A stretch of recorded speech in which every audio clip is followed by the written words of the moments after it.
In the name of Almighty Allah, the most gracious and merciful, may peace be on all.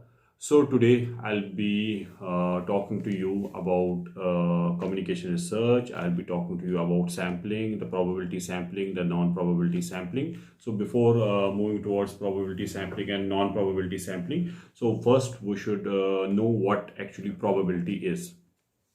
So, when we talk of probability, probability is a quality or a state of knowing the extent to which something is going to occur or to which something is going to happen. And when we talk of probability in mathematical terms, it is the extent to which an event is likely to happen, measured by the ratio of favorable cases to the whole number of possible cases. For example, to make you understand what probability is, for example, if I have a coin, the coin has two sides, heads and tails.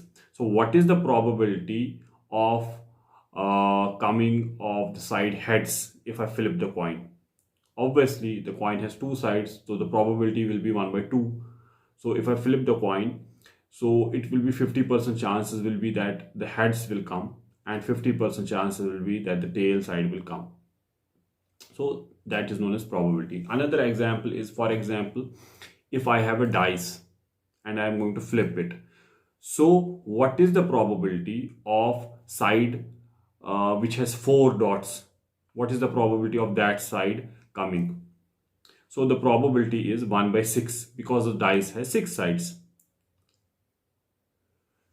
And also, when we talk of qualitative way of doing research, which I have actually mentioned to you earlier in my earlier videos, so it is, for example, something, for example, if in an area the situation turns volatile after a protest, so we can say that there is a probability that tomorrow there can be restrictions. So these are some of the examples to make you understand what actually probability is and what actually probability means. So when we talk of sampling, as per probability, we have probability sampling, and another we have non-probability sampling. So let's start with the probability sampling. So, as I've already told you in my earlier lecture, that sample is a part of a population which we choose for doing our research, and the result of the research is then generalized on the whole population. So, when we talk of probability sampling, in the probability sampling, what we do is that we choose sample randomly from the population. As I've told you about the random sampling, so we choose randomly, we choose a sample randomly from the population. So when we talk of the first type of probability sampling, the simple random sampling, for example, if I have to do a research on a journalist in Delhi, so what I'm going to do, I'm going to take any of the media persons, any of the journalists from any of the media organizations, without thinking about what their age is, without thinking about what their experience is, how many years their experience is, without thinking about gender. I'll just randomly pick up anyone for my research. So this is the first type of probability sampling. So the another type of probability sampling is systematic random sampling. So in the systematic random sampling, which comes under the probability sampling, what I will do, for example, if I have to do the research on the media persons of Delhi, so what, as per this style of sampling, as per this systematic random sampling, which comes under the probability sampling, what I will do is that I will choose, for example, 5 media organizations. But when I have to choose my sample, I will be specific on choosing my sample. For example, I will just choose the media persons who are more than 45 years, who have an experience of 20 plus years. So here I am using some system, either be it age, either be it gender, or either be it experience.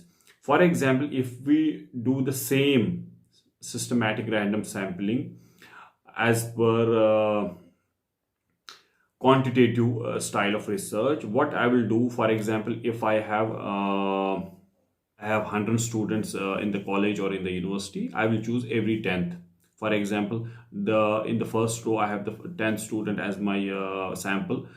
Then I have the 20th student, then I have the 30th students, then I have the 40th student, and so on. So I am here, I am using a sample. Here I am using a number to choose my sample for my research. But mostly when we talk of social science research or communication research, we do it on the basis of qualities. For example, be it experience, for example, be it wisdom. For example, if we have to be gender specific, we choose the specific gender. Or for example, we have to be age specific, we choose the particular age. Or if we have to be very specific to the topic on which we are doing research, we have to choose those people which have a deep and sound knowledge of that very subject, of that very topic. So this is a systematic random sampling. So another sampling under the probability sampling is stratified sampling. So the another type of sampling which comes under the probability sampling is stratified random sampling. So when we talk of stratified random sampling, what is stratified random sampling? For example, I have 100 people as my sample. So I divide those 100 people into groups of 10.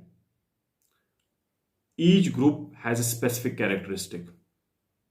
For example, one is very fluent in English, another is very fluent in Urdu, the third group is very fluent in Hindi, the fourth group has a good knowledge of science, the fifth group has a good knowledge of social science. So I divide those 100 people in a group of 10 with different characteristics, and from those 10 groups I choose one from each group. From a total population of 100 people, I made 10 groups, and from those 10 groups I chose my final sample as 10 people who have different characteristics. So this is the stratified random sampling. Another type of sampling which comes under this probability sampling is cluster sampling. About this cluster sampling, I have also talked in my previous video. So what is cluster sampling? For example, if I have to do a research on 100 colleges of my state, so it is physically not possible to go and do research on 100 colleges and then go and do research on all the students who are studying in those colleges. So what I do is that among the 100 colleges, I choose a cluster of 5 or 10 colleges. For example, if I am choosing a cluster of 10 colleges, so what will happen? This cluster of 5 colleges or 10 colleges, this becomes my sample. But this cluster should have all the characteristics, all the qualities which are similar to other colleges. For example, the teachers in all the colleges as well as those 5 colleges should all be knowledgeable, should all be efficient in their subjects. The students in all those colleges, all those 100 colleges, especially the 5 colleges which I have selected, should be in the age group of 19 to 23. So definitely all the colleges, including these 5 colleges, will be having the students who are in this age group. And all the colleges should also be having, for example, co-curricular activities. So this type of sampling is known as cluster sampling. Another type of sampling which comes under this probability sampling is multistage sampling. So in this multi-stage sampling, what we do is we use any of the above 4 sampling designs, sampling styles to do our research. For example, we can use the simple random sampling and cluster sampling, and then finalize our sample as per this multi-stage sampling. For example, as per this multi-stage sampling, first, I choose my sample as a cluster. So what's a cluster? Cluster is a group taken out from the population which has the same characteristics as that of the population. So I choose a cluster from the population, and what I do to that cluster is that from that very cluster, I specifically take out a subsample. For example, if I have a cluster if I have chosen a cluster of 5 colleges of J&K to do my research, among those 5 colleges, I just take out 1 or 2 colleges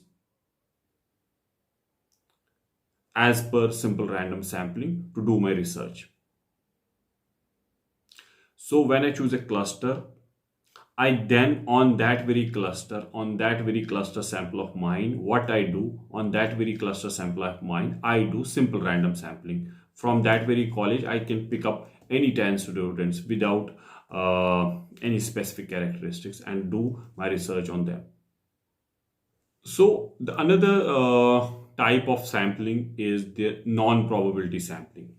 This non-probability sampling, to me, I feel that this non-probability sampling is more related, is or very much related to qualitative style of doing research or social science style of doing research. So when we talk of non-probability sampling, this it means that whenever you go to choose a sample, you choose your sample deliberately.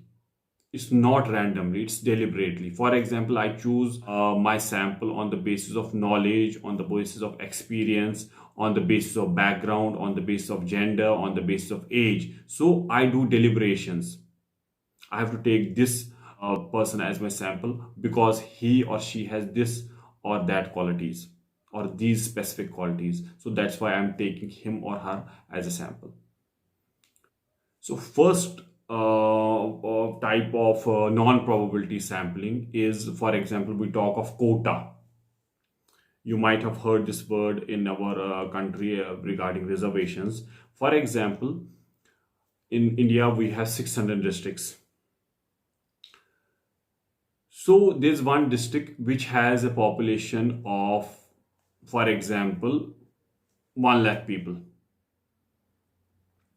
Among the population of 1 lakh people, 50,000 of Muslims and 50,000 of Hindus. So if I have to go to that district and do any kind of research, so what I do, I deliberately choose, for example, 100 people. If I choose 100 people, I deliberately choose 50 among those 100 as Muslims and 50 among those 100 as Hindus. So this is known as quota sampling. As per the population, we have 2 religious communities living in that district. So what I do is that as per the population statistics, I choose my quota. I choose my sample. This sample of mine, which I call as quota sampling, which comes under non-probability style of sampling, is based on the demographics of that district.